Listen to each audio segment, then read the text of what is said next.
अस्सलामुअलैकुम। प्रोग्राम अक्स बरक्स के साथ मैं हूँ शाइस्ता शहजाद। और नाज़रीन, आज की बड़ी और अहम खबरों पर मबनी प्रोग्राम में सबसे पहले हम बात करते हैं आलमी मंजरनामे भी, जहाँ पर अमरीका और ईरान के दरमियान जारी कशीदगी में एक बड़ी पेशरफ्त सामने आई है। अमरीकी वेबसाइट के मुताबिक दोनों ममालिक जंग के खात्मे के लिए एक 1 पेज अग्रीमेंट के करीब पहुंच गए हैं और ये मुज़ाकरात मुमकिना तौर पर इस्लामाबाद या जिनीवा में हो सकते हैं, जबकि इस मुजव्वज़ा मुआहिदे के तहत 30 दिन की जंगबंदी और मजीद मुज़ाकरात इस पर शामिल होंगे। और अमरीकी सदर डोनाल्ड ट्रंप ने ईरान को सख्त वार्निंग देते हुए कहा है कि अगर तजावीज़ को कबूल न किया गया तो फिर मजीद शदीद बमबारी की जाएगी। लेकिन दूसरी जानिब ईरानी वज़ीर ख़ारजा अब्बास इराक्ची ने खित्ते में अमन के लिए सफारतकारी को जारी रखने पर जोर दिया है। और इसी दौरान एक अमरीकी अखबार की रिपोर्ट में भी ये इंकशाफ हुआ है कि ईरानी हमलों से मशरिक़ वुस्ता में अमरीकी फौजी अड्डों को तवक्को से कहीं ज्यादा नुकसान पहुंचा है।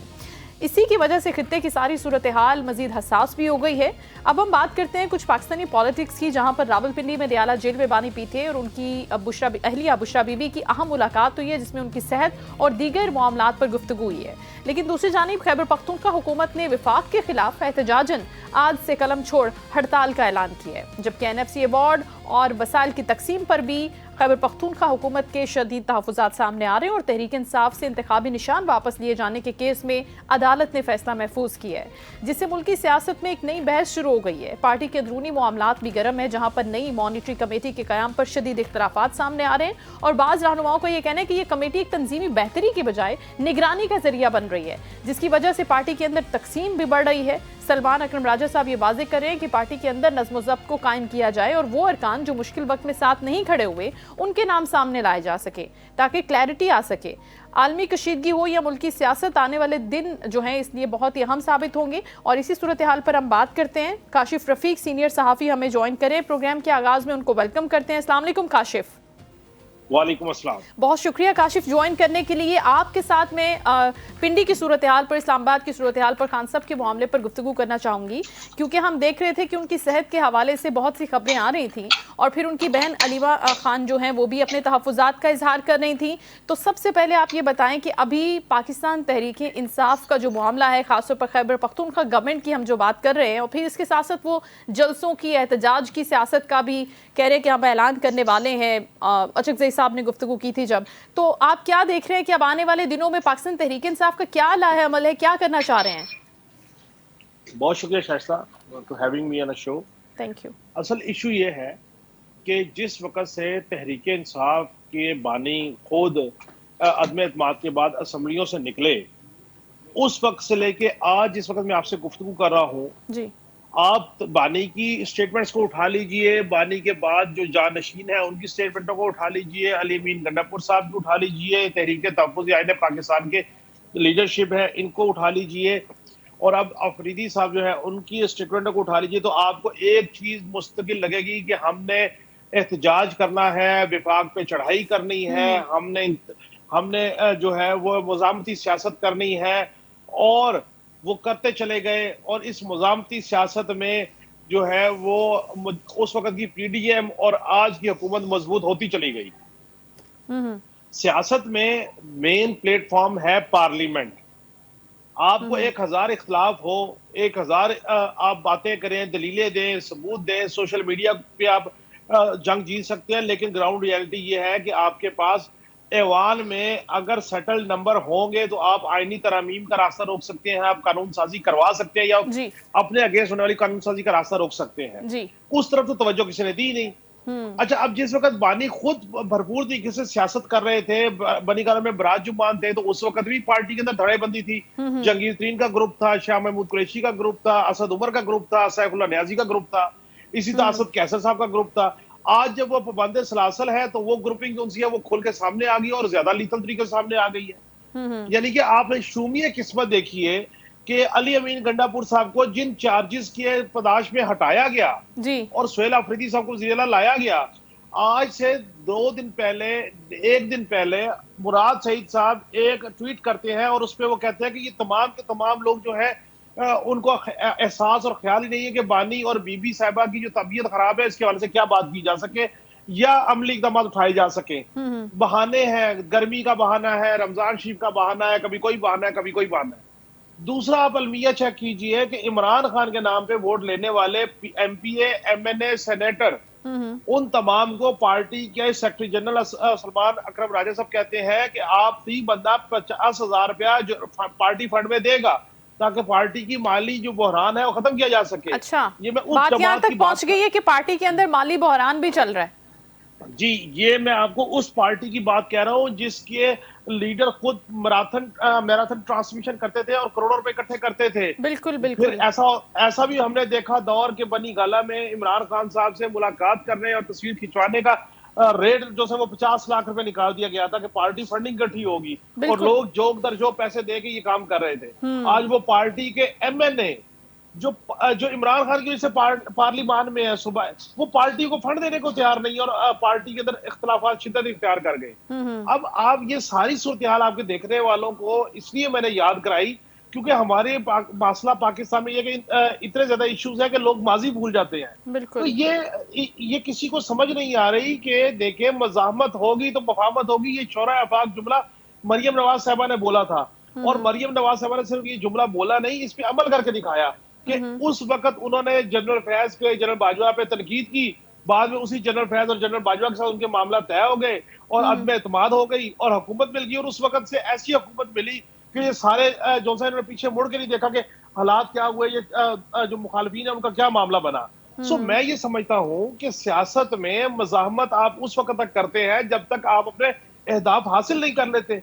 इस मुल्क में हर दौर में मुज़ाहमत की तहरीक चलाई गई। क्या काजी साहब को उठा लीजिए, जमात इस्लामी ने नहीं चलाई, नवाज शरीफ साहब ने नहीं चलाई कि वोट को इज्जत दो, बाद में फिर वो बूट को इज्जत दो वाली कहानी बनी और फिर हुकूमत में आ गए। सो मेरा मामला यह है कि जरदारी साहब ने खुद का ईंट से ईंट बजा देंगे, फिर जरदारी साहब इतने मंजूर नजर हुए कि वो दूसरी दफा सदर भी मुंतखब हो गए। सो इस सियासत पाकिस्तान की सियासत में मज़ाहमत जरूरी होती है कि आप लोगों से या एस्टेब्लिशमेंट से या किसी से अपना रास्ता ले सकें। लेकिन काशिफ, मुज़ाहमत के अंदर भी there should be a certain boundary line और लिमिट होनी चाहिए। अगर आप जरदारी साहब की या मियां साहब की भी बात कर रहे हैं तो आई थिंक ये मेरा एक पर्सनल ओपिनियन है कि वो इस लाइन पर, इस रेड लाइन पर नहीं आए थे जहां पर पाकिस्तान तहरीक इंसाफ खड़ी है या आज खुद खान साहब खड़े हुए हैं और प्रॉब्ली उसी लाइन को टच करने की वजह से उनकी मुश्किलात कम होने की बजाय बढ़ती जा रही हैं। देखिए शाइस्ता साहबा, मैं आपको एक बात बताऊं कि आप मेरे अल्फाज नोट कर लीजिएगा, रिकॉर्ड पे रख लीजिएगा। अल्लाह वो वक्त लेके आएगा जितने लोग इस टाइम बाजू उठा उठा के सोशल मीडिया पे इमरान खान साहब को नेल्सन मंडेला बना रहे हैं। कल जब इमरान खान साहब की पावर कॉरिडोर से डील होगी और जब भी वो डील होगी सबसे पहले इमरान खान साहब इन सबको डिसऑन कर देंगे। अच्छा, ये हुआ करता है डीलों में, यही हुआ करता है सियासी डीलों में। क्या नवाज शरीफ साहब ने मुश्किल वक्त में साथ देने वालों को डिसऑन कर दिया। आप देखिए कि उनके हार्डकोर के जो लोग थे वो हार के घरों में बैठे हुए हैं और जो मंजूर नजर थे वो असम्बलियों में बैठे हुए हैं। सो देखिए ये बात दुरुस्त है कि इस हद तक कोई जमात नहीं गई, लेकिन अगर फैक्ट्स को देखेंगे तो पीपल्स पार्टी के अंदर से मुर्जा भुट्टो साहब जो है, मीर मुर्जा भुट्टो, उन्होंने भी एक एक्सट्रीम स्टेप लिया था, उनको भी रिजेंटमेंट का सामना था। लेकिन मामला यहाँ पे ये है कि आप मज़ाहमत कीजिए, आप मुखालफ बात कीजिए, आप तनकीद कीजिए, लेकिन रास्ता बनाइए सियासत में वापस आने का। तो अब खान साहब के लिए वो रास्ता कौन बनाएगा? सवाल तो ये है। सलमान अकरम राजा साहब कुछ कर रहे होते हैं, अलीमा बीबी का आपने स्टेटमेंट देखा है, वो किस तरह से उनसे बात करती हैं। कौन है फिर? बैरिस्टर साहब बात करेंगे? कौन बात करेगा? किसको खान साहब अपॉइंट करेंगे? होगा कौन वो शख्स इवेंचुअली? ये बड़ा आपका इम्पोर्टेंट क्वेश्चन है और मैं इसमें आपको एक बात बताऊं कि जो आज खान साहब भुगत रहे हैं ये सियासी मकाफाती अमल है। खान साहब ने अपने दौर में इन सब को एक दूसरे से लड़ा के रखा। लीडरशिप हमेशा अपना इक़्तिदार बनाने के लिए यही काम करती है। नवाज शरीफ साहब की दौरे हुकूमत में और उनकी पूरी सियासत में आप देख लीजिए ख्वाजा आसिफ चौधरी निसार का यही मुखासमत का मामला था। अच्छा, अब मामला यह है कि अली अमीन गंडापुर साहब कहते हैं कि अगर मैं खान साहब को नहीं निकाल सका तो अफरीदी साहब को भी नहीं निकालने दूंगा। ठीक है, बैरिस्टर साहब जो से है वो ये काम करेंगे तो कोई और उनकी टांगे खींच लेगा। सो प्रॉब्लम ये है कि इन सब को अपना अपना इक़्तिदार अजीज है। इमरान खान साहब के साथ सहूलत तो अजीज ही नहीं है। अच्छा, खुद अली अमीन गंडापुर साहब कह चुके हैं कि इनको डील ऑफर कर दी गई थी कि आप बनी गाला शिफ्ट हो जाए। अब जिस वक्त मैं आपसे गुफ्तगू कर रहा हूँ, अली अमीन गंडापुर साहब तवातर से अंडर कवर मीटिंग्स कर रहे हैं, मुलाकातें कर रहे हैं, इस बात पे कन्विंस कर रहे हैं खान साहब को कि आप बनी गाला शिफ्ट हो जाइए, आप यहाँ पे भी खामोश हैं, वहां पे भी खामोश रह जाइए। मसला डील का नहीं है, ढील का नहीं है, मसला गारंटी का है कि गारंटी कौन देगा। मसला अब खान गारंटियर का साहब है। गारंटियर अच्छा, का है, एक मसला मिनट काशिफ, गारंटियर का है। इस पर हम फर्दर भी बात करते हैं। पाकिस्तान मुस्लिम लीग नून के रहनुमा खादिम अली खान यूसुफजई साहब ज्वाइन करें, उनको वेलकम कर लेते हैं। अस्सलाम वालेकुम खादिम साहब। वालेकुम सलाम जी, बहुत शुक्रिया। बहुत शुक्रिया सर ज्वाइन करने के लिए। काशिफ रफीक साहब से भी हम बात कर रहे हैं, लेकिन आज हम डिस्कस कर रहे हैं पाकिस्तान तहरीक इंसाफ को एज अ पार्टी, और अभी जो डेवलपमेंट आ रही है, जिस तरह से उन्होंने कलम छोड़ हड़ताल का ऐलान किया है, NFC अवार्ड और दूसरे जो उनकी पैसों के मसाइल चल रहे हैं उसके ऊपर उन्होंने तहफ़्फ़ुज़ात का इजहार भी किया है। और दूसरी जानिब खुद पाकिस्तान तहरीक इंसाफ के अंदर भी हम देख रहे हैं कि बड़ी कशमकश है, कशीदगी है और कन्फ्यूजन का शिकार है। पाकिस्तान मुस्लिम लीग नून जाहिर है हुकूमती जमात है, आप क्या समझते हैं कि खैबर पख्तूनख्वा के साथ वाकई ही डिवाइड एंड रूल है, वाकई ही उनको ऑप्रेस किया जा रहा है, वाकई उनको ये वसाइल नहीं दिए जा रहे और उनको साइडलाइन किया जा रहा है, जैसे वहाँ के वज़ीर आला साहब भी ये कहते हैं और दीगर रहनुमा भी पाकिस्तान तहरीक इंसाफ के यही समझते हैं? देखिए, मैं आपको तफसील से बताना चाहता हूँ इस हवाले से, और मुझे यकीन है कि आप मुझे टाइम देंगे। NFC 2010 के अवार्ड के बाद जो है, आपको पता है कि खैबर पख्तूनख्वा को 8,800 अरब रुपए जो है जारी हो चुके हैं। इसमें जो है ये जो पिछले 15-16 साल है, इसमें 13 साल जो है इनकी हुकूमत रही है, तो जो सबसे बड़ा चंक है उनको मिला है। और हमारी जो इस वक्त खैबर पख्तूनख्वा की जो बजट है 2025-26, ये तकरीबन 2160 अरब रुपए है, जिसमें खैबर पख्तूनख्वा की अपनी जो इन्होंने तखमीना लगाया है, और मुजम्मिल साहब जो है जो सिंध से ताल्लुक है, कराची से उनका ताल्लुक है, उन्होंने जो टैक्स कलेक्ट करेंगे वो 125 अरब रुपए हैं। बाकी जो है जो 2000 अरब रुपए हैं, वो सारा जो है इनका इन्हिसार जो है वफाक में है। अच्छा, और वफाक जो है NFC के तहत तमाम सूबों को 1-1 रुपए जो है वो देता है। अगर कोई नहीं देगा तो आईन जो है वो खिलाफवर्जी होगी, तो वो आईन की खिलाफवर्जी के संगीन नताइज होते हैं। अच्छा, तो ये कहना जो है कि उनको पैसे नहीं मिल रहे हैं NFC के तहत, जो इनको वो नहीं मिल रहा। दूसरी बात जो है वो ये है कि इस सूबे को पिछले 15-16 साल से 1% ऑफ जो NFC है वो सिक्योरिटी की मद में मिल रही है। ये अभी तक 704 रुपए इनको जारी हो चुके हैं। इसमें पहला काम इन्होंने करना था वो ये था कि ये इन्होंने CTDT बनानी थी। पूरे सूबे में इन्होंने सेफ सिटी प्रोजेक्ट बनाने थे, ट्रांजिट लैब बनाने थे, पुलिस को वेल इक्विप करना था, पुलिस के जो इक़्तिदार है उसको बेहतर करना था, उनकी एडिशनल ट्रेनिंग करानी थी। अच्छा, ये कुछ नहीं कर सके। अच्छा, अमन अमान की सूरत हाल ये है कि खैबर पख्तूनख्वा में आप जो है आप ये देखें कि खैबर पख्तूनख्वा, हम ये कहते हैं कि वो जो मौलाना इदरीस साहब शहीद हुए हैं, वो खैबर पख्तूनख्वा का सबसे जय्यद और आलिम नहीं था, वो पूरे पाकिस्तान का, वो अगर उनकी जुबान जो है वो पश्तो थी, लेकिन वो इतने बड़े आलिम दीन थे, शेखुल अजीज थे, उसकी जो है वो इल्म का समंदर था, उसको जो है कल शहीद किया गया। और उसने सिर्फ ये था कि उन्होंने हमारे जो तफासलार है हाफिज सैयद आसिम मुनीर साहब, उनकी कारकर्दगी पे जो है उनको उनकी तारीफ की थी। उन्होंने कहा था कि जी ये दुनिया में जो अमन आया है उसका जो है क्रेडिट सारा जो है वो हाफिज आसिम मुनीर साहब को और मौजूदा हुकूमत को जाता है। उस पर जो है उनको शहीद किया गया, तो वो एक बहुत बड़े आलिम दीन के जो है वो तहफ़्फ़ुज़ नहीं कर सकते। आप यूसुफजई साहब, आप कह रहे हैं कि इस स्टेटमेंट की वजह से उनको शहीद किया गया? जी, वो उनकी वीडियो आई थी, उसके बाद जो है ना PTI के जो ट्रोल्स हैं और एक PTM जो मुल्क दुश्मन जमात है, उन्होंने उनके खिलाफ PTI और PTM ने खुल के जो है उनके खिलाफ जो है एक मुहिम चलाई थी कुछ दिनों से, और उसके बाद जो है उनकी जो मुसल्ला विंग है TTP, उन्होंने उनको शहीद कर दिया। ये मैं आपको एक बात बताऊं, ये आप कह रहे हैं ना कि उन्होंने कलम छोड़ हड़ताल का ऐलान किया है। भाई कलम जानते नहीं है कलम किस चीज की, कौन सी बला का नाम है। कलम तो 13 साल से जो है ना खैबर पख्तूनख्वा में उसका कलम तोड़ हड़ताल शुरू हुआ है। खैबर पख्तूनख्वा में देखिए, मैं आपको बताता हूँ, खैबर पख्तूनख्वा में अवाम जो है वो इतने इन अवाम ने तो हमें दिल का मरीज बना दिया है।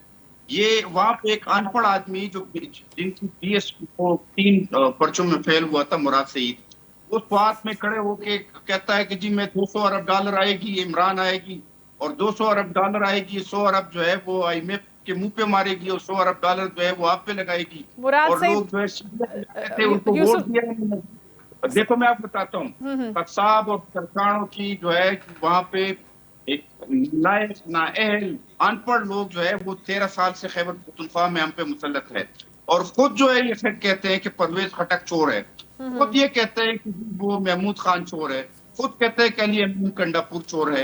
ये जो है अभी शेर कहता है कि जी मैं जो मेरे पेशरो है उन्होंने बहुत बड़ी करप्शन की है, मैं उनका हिसाब लूंगा। आप लोगों से कौन हिसाब लेंगे कि जी 13 साल में जो करप्शन हुई है हमारे, देखो आप सिंध में हुआ है कोई सुनामी बिलियन ट्री, सिंध में हुआ है जबा का करप्शन, सिंध में बना है कोई 130 अरब का बीआरटी, ये यहाँ पे 40 अरब रुपए जो है सिर्फ एक कोहिस्तान में करप्शन की गई है। काम ये करते नहीं, कौन सा काम करते हैं कि कलम छोड़ दिया इन्होंने। इन्होंने खैबर पख्तूनख्वा, सबसे बड़ा मसला मैं आपको बताता हूँ, सबसे बड़ा मसला किसी भी उसका ये है, वो होता है कि अमन और अमान हो। तो मेरे सूबे में अमन है कि इन्होंने कलम छोड़ दिया है? मेरे सूबे में अमन नहीं है, वहां कोई महफूज नहीं है।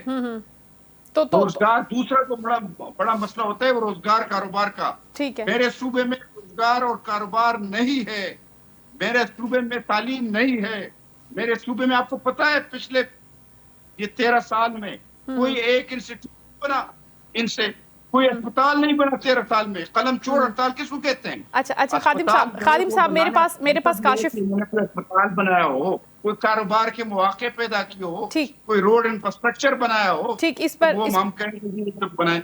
लोग जज्बाती नारों में पागल हो चुके हैं, और वो जो है वो कहते हैं जी हमने कलम छोड़ हड़ताल कर दी।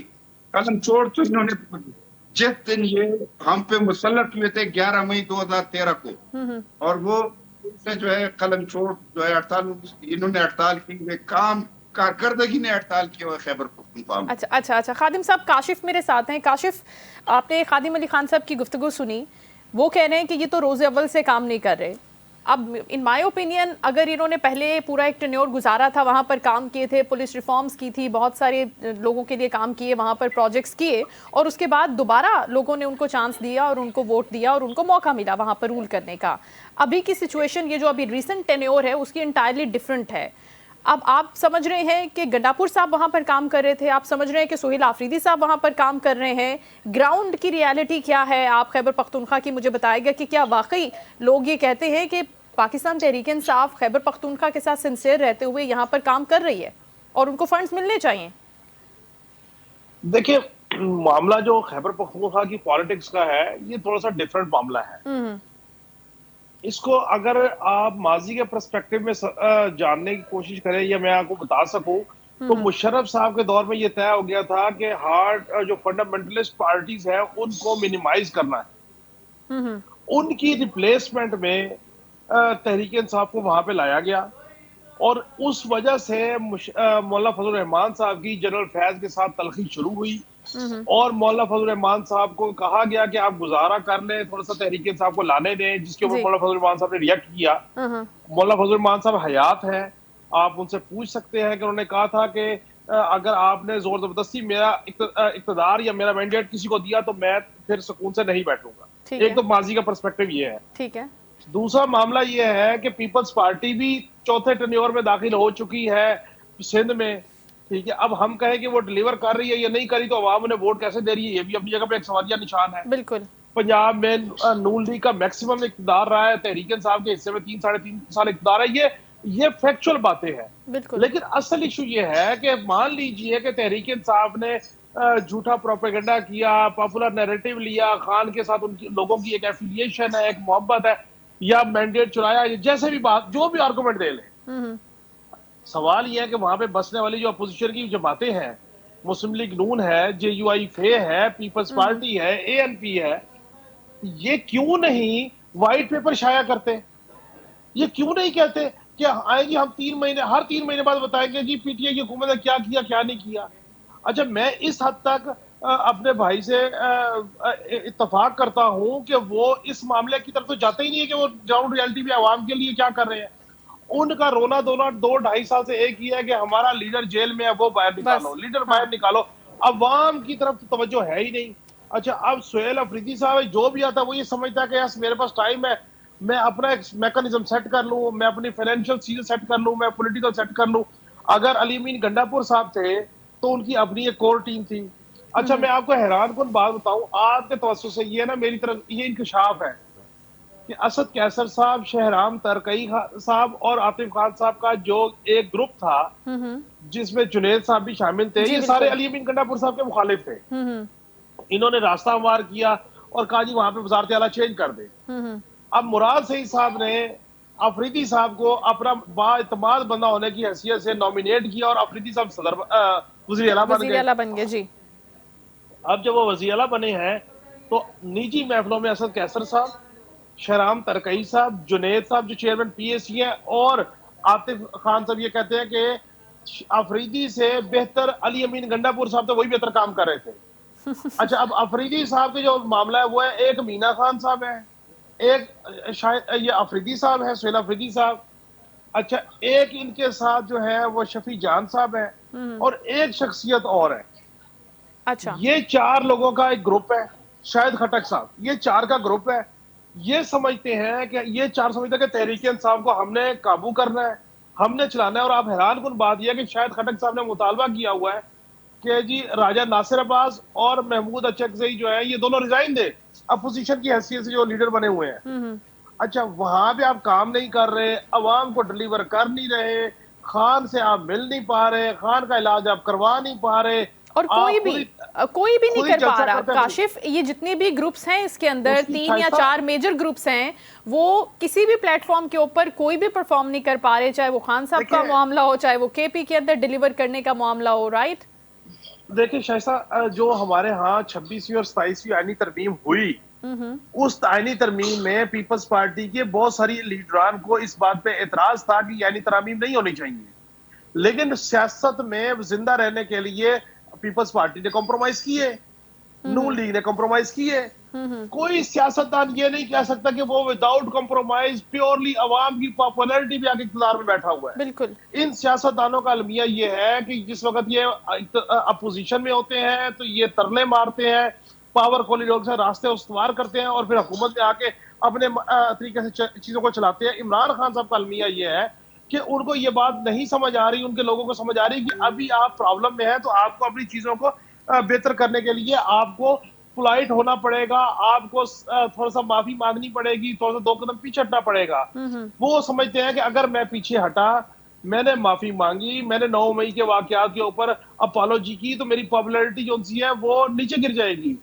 भाई, इक्तदार में हर चीज चल जाती है। अब आप देखिए कि हमने वो दौर कवर किए कि सेनेट का इलेक्शन था, यूसुफ गिलानी साहब का, नवाज शरीफ साहब से फ्यूचर की एमएनए की टिकट्स लेने के लिए कमिटमेंटें हुई, और उसके बाद उन पीटीआई के एमएनएज ने जो वोट दिया यूसुफ गिलानी साहब को, सेनेटर चेयरमैन बन गए, सेनेटर बन गए।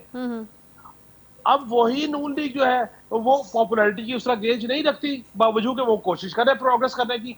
पूरी दुनिया तस्लीम करी कि शहबाज शरीफ साहब का बड़ा अच्छा किरदार है, फील्ड मार्शल साहब का बड़ा अच्छा किरदार है। नहीं तस्लीम कर रहे तो तहरीक इंसाफ वाले नहीं कर रहे, या उनके सिंपथाइजर नहीं कर रहे। उसकी वजह यह है कि वो जब सोशल मीडिया पे एंटाई गवर्नमेंट, एंटाई रियासत बोलते हैं, तो उनको इसराइल, भारत और अफगानिस्तान से व्यूअरशिप मिलती है, वो डॉलर कमाते हैं। सादा सी साइंस है। अब अगर इमरान खान साहब ने सियासत में जिंदा रहना है तो उनको 9 मई पे माफी मांगनी पड़ेगी, उनको रास्ता बनाना पड़ेगा। वो रास्ता जरदारी साहब के साथ मिलके बनाए या पावर कॉरिडोर के साथ मिलके बनाए। और वैसे मैं आपको बताऊं कि इमरान खान साहब तो पिछले 2 साल से 1.5 साल से डील लेना चाहते हैं। उनकी शर्त यह है कि डील देने वाले मेरे से बराह रास्त बात करें। अच्छा, मेरे किसी फ्रंट मैन से बात ना करें। ठीक है, लेकिन बराह रास्त बात इसलिए नहीं हो सकती कि मामला गारंटर का और गारंटी का है। ठीक है, ये बात आपने पहले भी की थी। मैं खादिम साहब से पूछना चाहूंगी, खादिम साहब, इस पूरे एपिसोड के अंदर, इस पूरे इवेंट पर कौन गारंटर बन सकता है? किसके ऊपर खान साहब रिलाई करेंगे और किसके ऊपर दूसरी पार्टी, जाहिर है उनकी रिजर्वेशन ज्यादा हैं, वो किस पर रिलाई कर सकते हैं? कौन सा ऐसा बंदा हो सकता है किसी भी पार्टी का? अचकज़ई साहब हो सकते हैं, अल्लामा राजा नासिर अब्बास साहब हो सकते हैं, या PMLN से कोई हो सकता है? कौन हो सकता है आपके नज़दीक जो इस इशू को आपको लगता है कि रिजॉल्व कर सकता है, या ये इसी तरह से अनरिजॉल्व पड़ा रहेगा? ये है कि पीटीआई जो है ना, ये कोई सियासी जमात नहीं है। अच्छा। ये इनका जलाओ गिराओ तोड़ फोड़ इस पे यकीन रखते हैं, और ये इनका जो है मतलब माजी है कि इन्होंने आर्मी चीफ का रास्ता रोकने के लिए जो है लंबी मार्च किया। इन्होंने चीफ जस्टिस ऑफ पाकिस्तान का रास्ता रोकने के लिए 26 यानी तरमीम के खिलाफ था, लेकिन रास्ता रोकना ये अफरीदी का रास्ता रोकना चाहा इन्होंने। तो इनका जो है कि ये फहम फिरासत अक्ल शऊर ये तो तदब्बुर जो है इनके उसमें मिजाज में है ही नहीं कि हम जो है उस काम कर सके। और जहां तक ये फैसला उनका मैं बेहतर है कि जी आपको कोई सीजन पॉलिटिशियन जो है मैं चकरे जैसे वो अपोजिशन लीडर है वो बात कर सकते हैं। देखिए हम मुख्तलिफ में जो है वैसे बातें करते हैं इनके साथ, पीटीआई के जो दोस्त हैं हमारे उनसे बात करते हैं कि देखें आपके लिए मोहम्मद मुस्तफ़ा सल्लल्लाहु अलैहि वसल्लम ने सुन्नत छोड़ा है। बहुत सी चीजों में आप हिजरत भी होता है, उसमें जो है सुलह हुदैबिया भी होता है, खंदकें भी खोदनी पड़ती है। तो आपको सियासत जो है उसमें जरा जो है एक वापसी का रास्ता भी छोड़ना चाहिए जहां से आप बात कर सकें और उस मसले से निकल सकें एटलीस्ट। ये इसके लिए जो है ना मैं आपको बताता हूँ, टेबल टॉक जो है सबसे पहली बात है कि टेबल टॉक में जो है बातचीत होगी किसी के साथ, कुछ लोगों की बुनियाद पर जो है बातचीत हो सकेगी। बाकी जो है वो आप बैंक से निकाल दे कि जी तो मैं और जबरदस्ती कर दूंगा, वो चीज में देख लिया है। जो अली अमीन का जो फार्मूला था कि जी मैं हर दफा जो है इस्लामाबाद चलो लाहौर चलो, वो कहानी खत्म हो गई। और आप जो है पिछले 7-8 महीने से जो है सुहेल बैठा हुआ है, अब तो ये कहता है जी कि इसकी फलाना हो गया। ये भी वो पहले कहते थे, अब ये सब वो नहीं कह रहे यूसुफजई साहब। वो अब भी वही कह रहे हैं। देखो मैं आपको बताता हूँ, हमारे उसने परसों कहा कि जी मेरे जो रेश है उनकी बेइज्जती करते हैं कि उनकी तलाशी लेते हैं। तलाशी वहां पे हमारे सफेद रोश पख्तूनों के कौन करते हैं? एक्साइज वाले, ट्रैफिक वाले, पुलिस वाले वो करते हैं। वहां पे इनकी जो है वो नहीं आते। उन्होंने इल्जाम किस पे लगाया?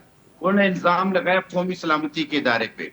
वो अपनी गलीज जुबान जो देखो मैं बताता हूँ, जो गलाजत से भरी हुई जुबान है उसको कंट्रोल नहीं कर सकता। ये देखो ये कोई सियासी लोग नहीं है, ये कोई अक्ल शऊर वाले लोग नहीं है, ये इनका जो है वो खमीर किसी और चीज से उठाया गया। ये जो है इस तरह ठीक होने वाले लोग नहीं है।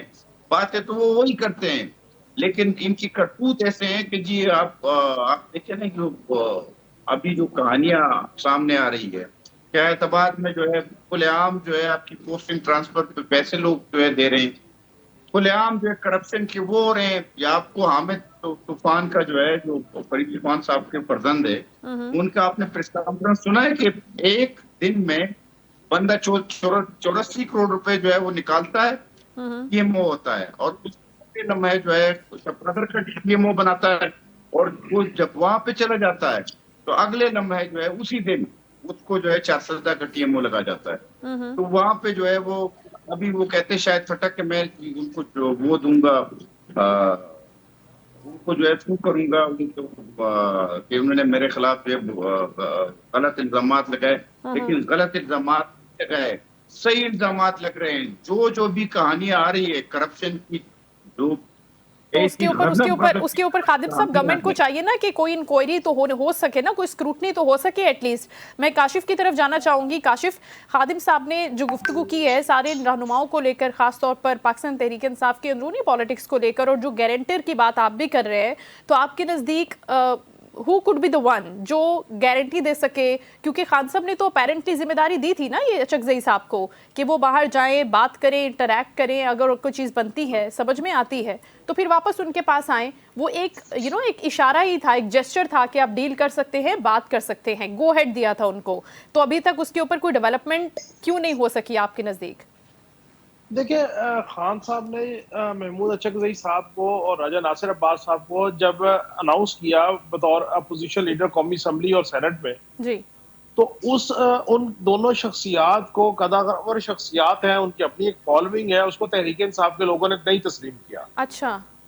और तहरीक इंसाफ के लोगों ने कहा कि जी एक सीट वाले बंदा अपोजिशन लीडर कैसे हो सकता है, हमारा अंदर से बंदा क्यों नहीं हो सकता।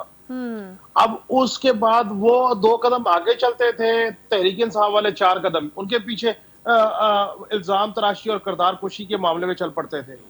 अब इस सारे मामले में जिस वक्त हम अमन टॉक्स के ऊपर जा रहे थे, चीजें हो रही थी, तहरीक इंसाफ की जानिब से रावलपिंडी में एक प्रोटेस्ट रखा गया और अचकजई साहब को रिक्वेस्ट की गई, उन्होंने वो अपना जलसा जो है वो कैंसिल कर दिया कि एक इतना बड़ा काम हो रहा है, पाकिस्तान को दुनिया में रिकग्नाइजेशन हो रही है, तो इसको नहीं जाना चाहिए। लेकिन हैरानकुन बात यह है कि उसके बाद से लेकर तहरीक इंसाफ वालों की सोशल मीडिया ब्रिगेड ने जो उनकी सोशल मीडिया में दुर्गंध बनाई, और उसके बाद शाहिद खटक जैसा बंदा जो है वो उसने कहा कि आप जो है ना वो पॉलिसियों से इख्तलाफ रखते हैं, डिविएट करते हैं, तो आप ना दोनों लोग जो है वो अपोजिशन और हुकूमत कौमी असम्बली का ओहदा छोड़ दें। अब एक शख्स जो साहिब किरदार है, साहिब बसीरत है, वो मामला को चलाना चाहता है, वो हुकूमत से बात करके मामले को रिजॉल्व करने की कोशिश करना चाहता है, लेकिन मसला यह है कि जो भी शख्स तहरीक इंसाफ की जानिब से हुकूमत से बात करने को तैयार होता है, मुज़ाकरात करने को तैयार होता है, एक चंक सोशल मीडिया का उठता है, फिर वो पूरी कैंपेन करते हैं उसके खिलाफ। तो मेरे ख्याल से तो जो लोग कैंपेन कर रहे होते हैं, इन तमाम कदावर शख्सियात को जो एक बड़े लेवल के ऊपर काम कर रहे हैं, उनको इनको खातिर में नहीं लाना चाहिए। और डिस्पाइट ऑल ऑफ इट कि वो उनके खिलाफ कैंपेन कर रहे हैं और किस तरह से वो ट्विटर पर लिखते हैं। देखिए जी, ऐसा इस सारे मामले में एक बात मैं गोशगुजार करूं कि सलमान अकरम राजा साहब ये डायरेक्ट नॉमिनी है अलीमा खान साहबा के जी, अचकजई साहब और नासिर अब्बास राजा साहब जो है ये भी नॉमिनी है अलीमा खान साहबा के। और जिस वक्त शाहिद खटक साहब की तरफ से इनके पोजीशन के तौर पे मुतालबा किया गया इस्तीफा देने का, तो सलमान अकरम राजा साहब ने कहा कि मैं भी अपनी पोजीशन से रिजाइन कर दूंगा। सही। अब मामला ये है कि पोजीशन ये है कि खान साहब अंदर है और हर एक को दूसरे पे शक है और वो ये समझता है कि ये होगा तो काम नहीं होगा, मैं होगा तो काम होगा। मामला ये है कि बैरिस्टर गोहर जो हैं वो समझते हैं कि गुफ्तगू के जरिए, अली अमीन गंडापुर से समझते हैं गुफ्तगू के जरिए रास्ता निकाला जा सकता है, तसादुम के जरिए रास्ता नहीं निकलता। तसादुम कर करके इमरान खान साहब से शुरू हुए और आखिर तक उन्होंने देख लिया कोई रास्ता नहीं निकला। लेकिन मसला यह है कि जब ये गुफ्तगू की बात करते हैं तो एक ऐसा चंक बीच में से उठता है, वो जो बाहर के मुल्क बैठे हुए सोशल मीडिया ब्रिगेड चला रहे हैं और वो इनको गालियां देने शुरू कर देते हैं। तो यही तो है काशिफ, नुकसान पहुंचाने वाले। अभी शो का वक्त तकरीबन खत्म हो रहा है, हम इस पे फर्दर भी बात करेंगे। बहुत शुक्रिया काशिफ रफीक, सीनियर सहाफ़ी गुफ्तगू कर रहे थे। खादिम अली खान यूसुफजई साहब पाकिस्तान मुस्लिम लीग नून से हमारे साथ थे और उनका यही कहना था कि जब बातचीत से मसाइल हल हो सकते हैं तो पाकिस्तान तहरीक इंसाफ की ये जितने भी धड़े हैं, जितनी भी तकसीम इसके अंदर मौजूद है, जब तक वो के साथ खान साहब के साथ खड़े नहीं होंगे और जो खान साहब की तरफ से अपॉइंटेड लोग हैं बाहर मौजूद, उनकी रिस्पेक्ट नहीं करेंगे, उनके डिसीजंस को रिस्पेक्ट नहीं करेंगे, तो तब तक खान साहब के लिए कुछ नहीं हो सकता। चाहे ये ब्रिगेड सोशल मीडिया पर कुछ भी करती रहे, अपेरेंटली ये भी नज़र नहीं आता कि वो खान साहब की सेहत को लेकर वाकई कंसर्न्ड है। क्यों? उसकी मेजर रीज़न ये है कि ये सब लोग अपनी पोजीशन को लेकर, अपने फेम को लेकर, अपनी पर्सनैलिटी को लेकर कंसर्न्ड हैं और ऑब्सेस्ड हैं। खान साहब के मामले के अंदर सिर्फ वही कुछ सैनिटी जिनके अंदर प्रिवेल करती है, वही चंद एक नाम हैं जो इस गुफ्तगू को, इस प्रोसेस को एक बड़े लेवल पर लेकर जा सकते हैं और रिजॉल्व भी करा सकते हैं। बाकी सब जिस तरह से लड़ाइयाँ झगड़े कर रहे हैं और जिस तरह से कशीदगी खींचातानी पार्टी के अंदर चल रही है वो अवाम के सामने, तो इस पर पाकिस्तान तहरीक इंसाफ के जो फॉलोअर्स हैं, जो वोटर्स हैं, उनको भी होश के नाखून लेने की ज़रूरत है। इसके साथ ही शो का वक्त वो अपना ख्याल रखिएगा। इंशाल्लाह कल आपसे दोबारा मुलाकात होगी। अल्लाह हाफ़िज़।